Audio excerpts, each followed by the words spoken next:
104.7 IFM. Report! Nananatiling masigla ang turismo sa bayan ng Manawag na tinuguri ang blessing capital ng Pilipinas. Sa panayam ng IFM News Dagupan kay Manawag Mayor Jeremy Docming Rosario, inilahad nito kung gaano karami ang bumibisita sa kanilang bayan na itinuturing din na gateway of Pangasinan. Pinupuntan kami ng napakaraming tao. Manawag now is the blessing capital, number 1 destination ng region at ng province, gateway ng Pangasinan. At based on DOT survey, it's close to 8 million people, no, ang pumupunta po dito sa isang taon. No? Sa linggo-linggo naman, averages to 56 to 57,000. Dami niyan.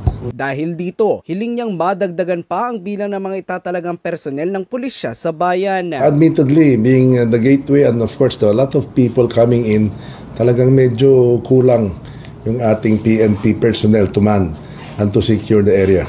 With an elevated or a category A LGU, talagang madadagdagan ang PNP personnel, no? Kasi meron silang nilalabas po dyan na ratio ng population to against the number of PNP personnel at napakalayo po yung disparity, no? Samantala, kamakailan ay pinasinayaan ng 42 CCTV cameras na nakakalat sa bayan upang masiguro pa ang seguridad ng mga residente maging ang mga bumibisita sa Manawag. Sama mo mula rito sa IFM Dagupan, ito si Idol Matthew Pacheco, Tatak IFM. IFM News. IFM News.